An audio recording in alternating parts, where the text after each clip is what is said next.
Welcome to Nancy's Notions Wardrobe Builder. I'm Joy Mahone, and you are in for a special treat in this July edition because we are beginning a short series on understanding the classic tailored shirt. Now, we're going to be focusing on men's wear, but just know with a few modifications, you can change your shirt from a man's shirt into a women's shirt.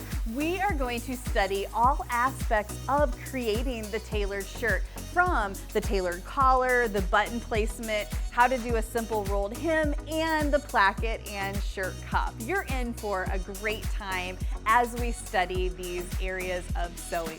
Well, we're gonna go ahead and make sure you like and subscribe so that you're notified anytime one of the new videos is available, and let's get started.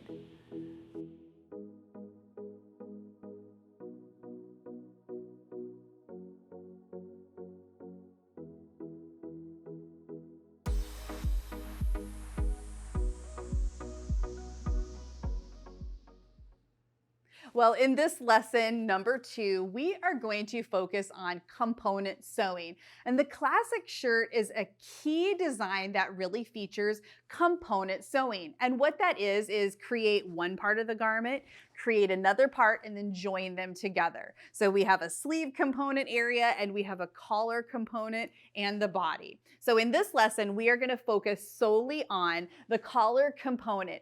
And this really is an area that's all about precision when you cut your pieces out, and then precision and accurate markings. And if you can do that, I'm confident that whatever skill level you are, you can create a beautiful classic tailored shirt collar.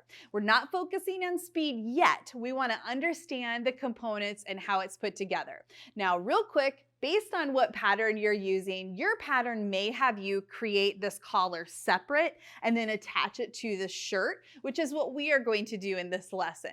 But some patterns have you attach some of the pieces to the body of the garment and then join the collar to that. Whatever method or order of assembly that you use, the results will end up being the same. So focus on precise measurements, precise cutting, and you'll have great success. Let's get started. To begin sewing any shirt collar, you need to prep or prepare the collar pieces and the collar bands. Now, some shirt patterns will have you attach the collar to the collar band prior to attaching the whole unit to the shirt. Other collar patterns will have you attach the collar band to the neck edge of the shirt, and then you will go and attach the collar piece to the band and finish it off. Either way is correct. It's just a different order of assembly. Some people are very passionate about liking one method as opposed to the other. So try both and determine which helps you to sew a little more accurately. But again, you're going to get the same results. Well, to prepare our collar pieces, you want to apply interfacing and preferably iron-on interfacing. We have so much better technologies in fusibles these days that there really isn't too many issues with applying that and having show through or issues on the outside of the actual collar. So follow your manufacturer's instructions and apply iron-on interfacing to the wrong side of one of the collar pieces, as I have done here. This piece with the interfacing will be the top of the collar. The second piece that does not have interfacing will be the under collar. All right, well, we'll set these collar band pieces aside, and I've got nice large notches in this illustration so that you can really see the markings. And remember, sewing a collar on a shirt really is all about making sure that your pieces are accurately cut. So the band and the collar pieces are all an exact match so that those edges match your shirt correctly. If you have very precision cutting and you have great obvious or visible markings, you are going to have no problem sewing your shirt. All right, well, with the right sides together, I am going to lay that collar facing over top of my collar. And we are going to stitch around the 3 outer edges. Then we're going to trim, we're going to snip the curves, and cut diagonally across the corners. Now I want to point out that when we're going to sew across these corners here, many patterns have you just stitch from one edge across the top and down. But I'm going to add one little additional step. On these corners, what you want to do is sew at an angle. And you only need to do that for 1 stitch length. That will help when you turn this inside out. It will create just a scant little pocket for the excess seam allowance to fall into. So we're going to go ahead, as I mentioned, and lay these on top of each other. And it's a small enough piece. This is one area you really can omit pinning. But if you need to add some pins just to hold it together for confidence, these long magic pins work extremely well. And you know that I use those a lot. I love the different shapes and sizes, and I think I've mentioned it, but that's one area that I have been growing in my own skills, is using different pins and specific different notions for different areas. All right, well, let's go ahead using the seam allowance provided in our pattern.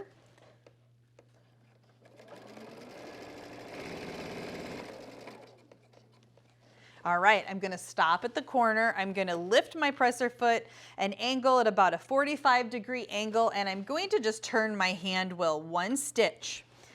And then I'm going to line that up with my marking on the plate of my machine.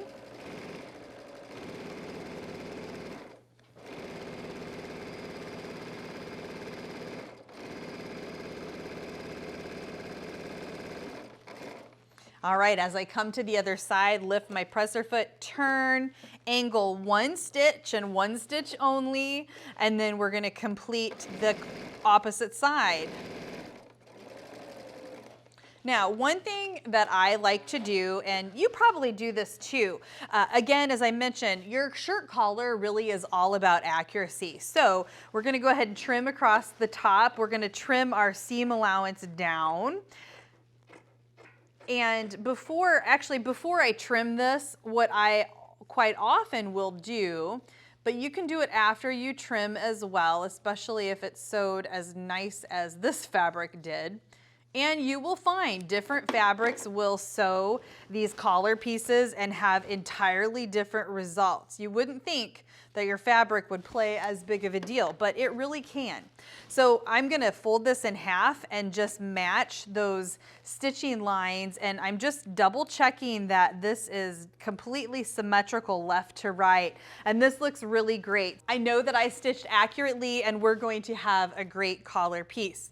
All right, well, what we're going to do next is we're going to head over to the iron. I don't really feel the need to clip across the top of here. Again, we've got that angular stitch. I've got narrow seam allowance. Some methods will have you clip the seam allowance. I don't often do that. You can trim that down just a little more. I'm just a scant over 1/4 of an inch, or slightly under, I should say, and it's fine. So we'll turn this inside out, we'll press, and then we're going to come back to the machine and we're going to top stitch around the border, and then I'm going to base this edge together, and we will be able to then attach our collar to the collar band.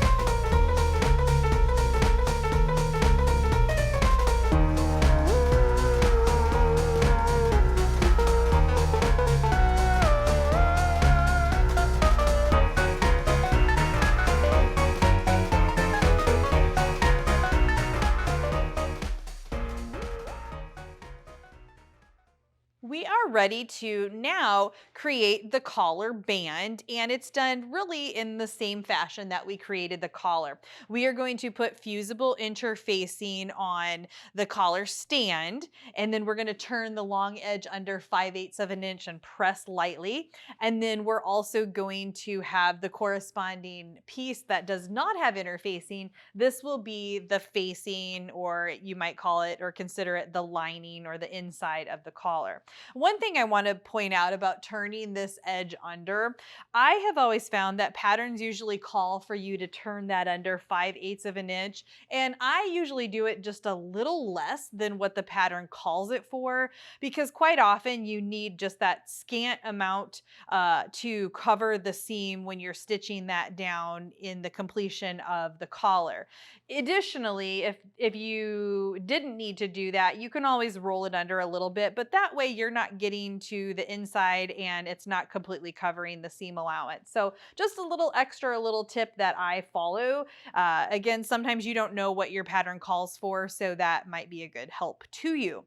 All right, well, we are ready to take the collar, and I want you to pay attention here, what edges I'm going to stitch to what edges. But first, I have an extra little thread there on the corner that we do want to get rid of.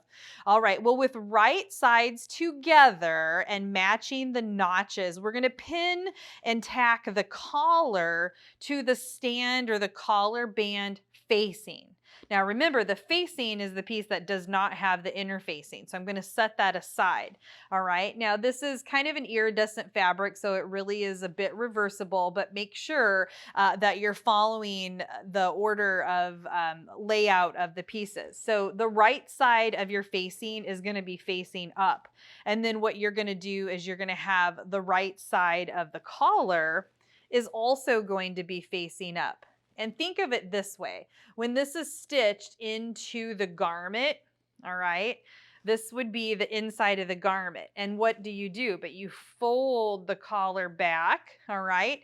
And that's the edge that you want to see, or the edge that has the interfacing on it. So it might seem a little weird that both the right sides are facing up, but that's the dynamic of the collar.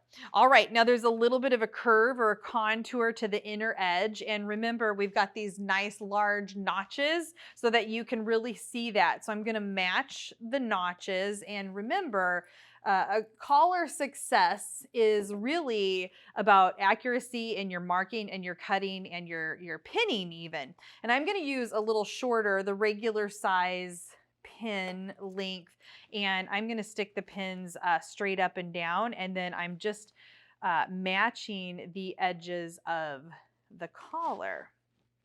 And there is a bit of bias going on the neckband, which we use to our advantage, because you'll see, let me get this up here a little bit, that we can kind of pull. Let me move my hand. So we can not really pull, but we're going to be able to straighten that curve, and so that it attaches nicely to the edge. So let me hold this up here so you can see there. So you'll notice that on this side, for example, if we compare, see how it looks like it does not match, but that's because we need to pull that edge down and match it to the contour of that collar stand or collar band. Some patterns will call it a band, others will call it a stand. Doesn't really matter, we just know that it supports the collar. And the difference between a flat collar and like this would be considered a full roll collar, because the roll and the collar is turned under.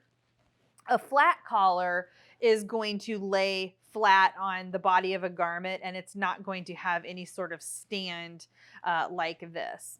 And so that's kind of a little bit of the difference in that. So there we go. So we have that pinned. We're going to go ahead and stitch across there. One thing that I like to do before I stitch is fold the collar in half and just double check that the distance or the edge of the collar pieces match on this particular band, and they line up there nicely, and that curve also is the same from one side to the other, and that looks great.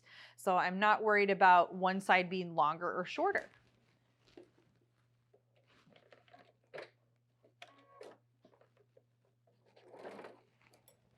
When I first start sewing here, you'll notice that I pulled this pin out. You also know that sometimes I sew over pins. It's a confidence thing, I think, and I don't have a problem doing that if I know that the pin will have give. And it's pretty rare that I'll hit a pin, but I want to point out that you can turn your hand wheel, and this is one of those places where make sure that if you remove the pin before you sew over it, that it does not cause that collar piece to shift forward, causing a difference or discrepancy from either side.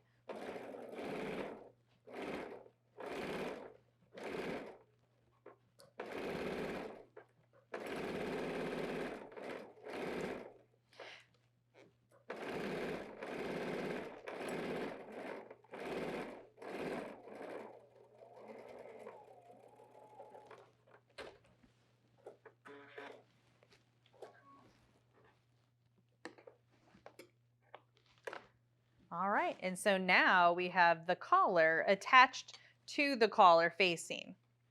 Now, I've not clipped or done anything to this edge just yet.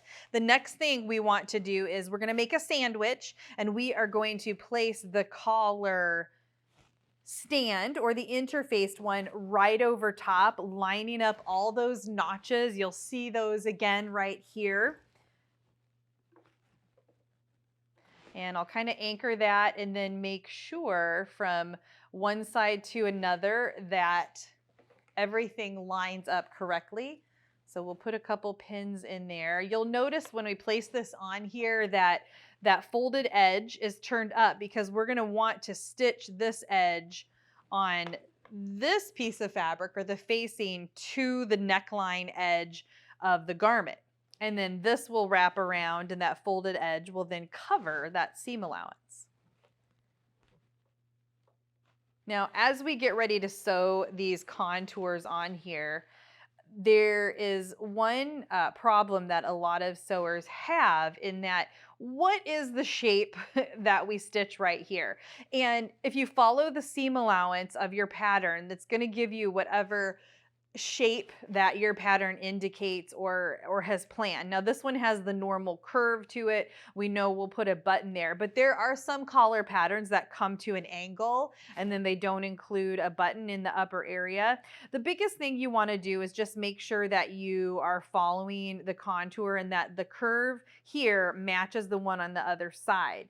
To work around that, you can pencil in, and I actually use a pencil, the seam allowance. So you stitch exactly where you should, and then there's no issues with the shape of that, that curve. I know that, again, that's just an area that some sewers struggle with, but with a little bit of accuracy and marking, it really should be pretty easy. Oh, one other little tip is you can take a curved ruler and also place that in there and then trace the curved ruler for your line of stitching. So you might try a couple of those workarounds. But if you are marking exactly as your pattern indicates, you shouldn't have any issues there.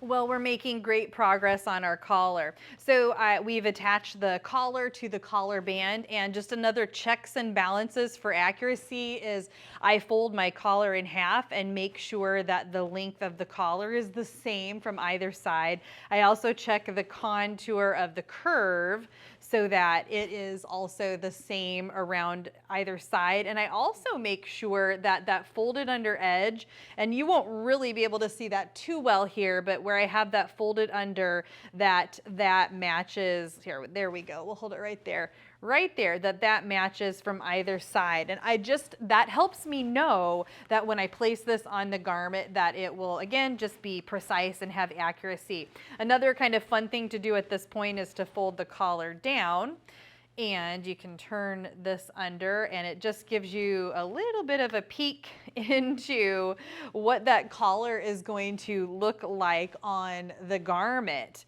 Now, when I was in high school, I worked for a tailor for many years and through college, and sometimes we would alter clothing. And a great exercise to do is actually take like a shirt from like Goodwill or something like that, and go in and actually take the collar off of the shirt and then sew it back on, because it really gives you a great confidence and experience, especially in this type of layout where you're making the collar before you're attaching it to the garment. Some people love this method and other people really struggle with it. So again, try either and find your preference. But let's grab our garment.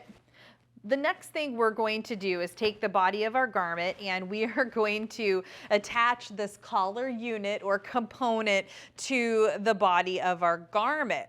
Now, what we want to do is turn the collar right side out and press, which we've done here. Now, on the inside of the garment, we are going to match the notches and dots, and we're going to pin and stitch the collar facing to the neck edge, all right? And then we're going to trim the seam and snip the curves.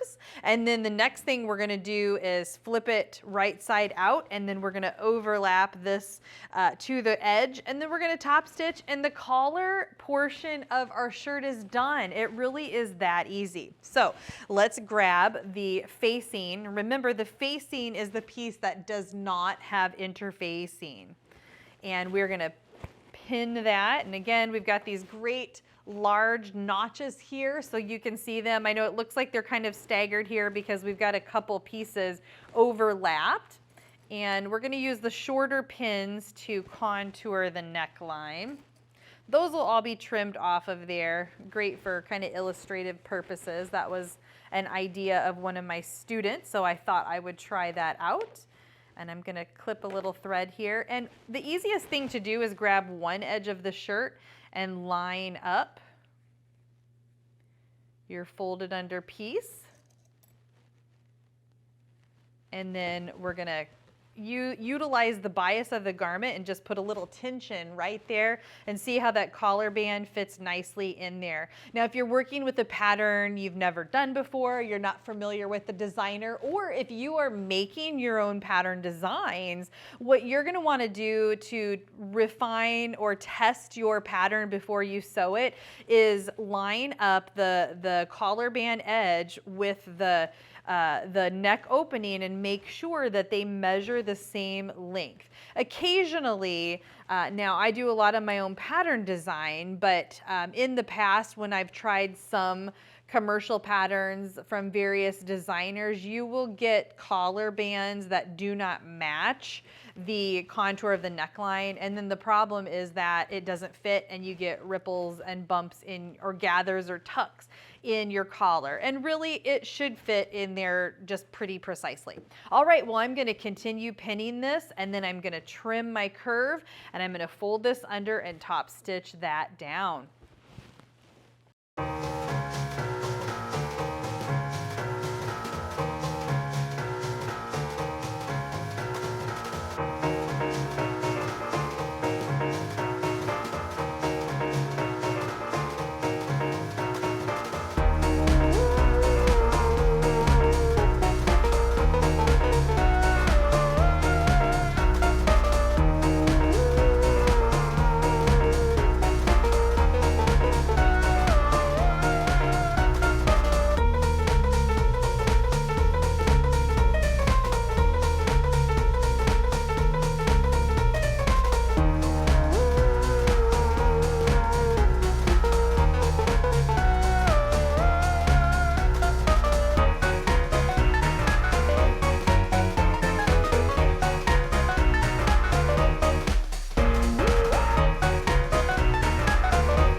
as I pin the collar stand or collar band over the shirt, this is the right side or the fashion side, and we'll be top stitching this. I want to point out that I did clip the seam allowance there after I trimmed it.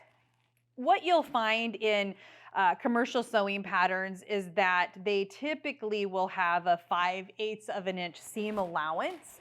However, in like a factory, you would have a really narrow seam allowance because rarely are they going to take the time to go in and trim, and they're going to utilize the bias and the stretch. And that's a skill that you can practice. I think first time out, or if you're renewing your sewing skills, that wouldn't be the skill I would worry about first. But what you can do is you can trim the 5/8 of an inch seam allowance down so that it's not as wide, and you can start that way.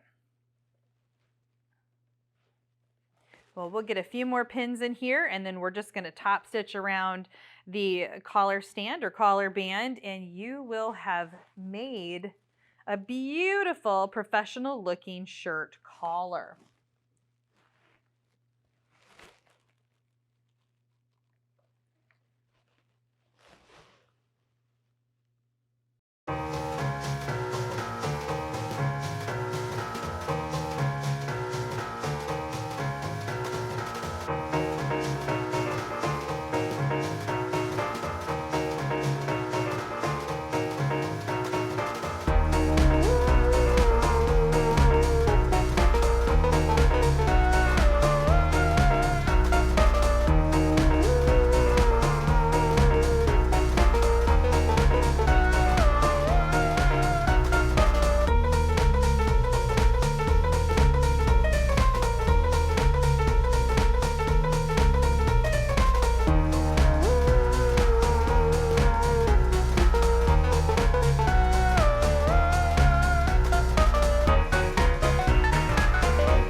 Thank you for joining me in lesson number 2 in our classic shirt series. Well, we've learned how to create the component of the collar. Coming up in lesson 3, we are going to complete our shirt, follow the directions to create the placket, the sleeve, and finish it off with a beautiful rolled hem, and you will have a great new addition to your wardrobe. Well, as always, don't forget to like and subscribe so you're notified anytime a new video is available in Wardrobe Builder, and we will see you next time.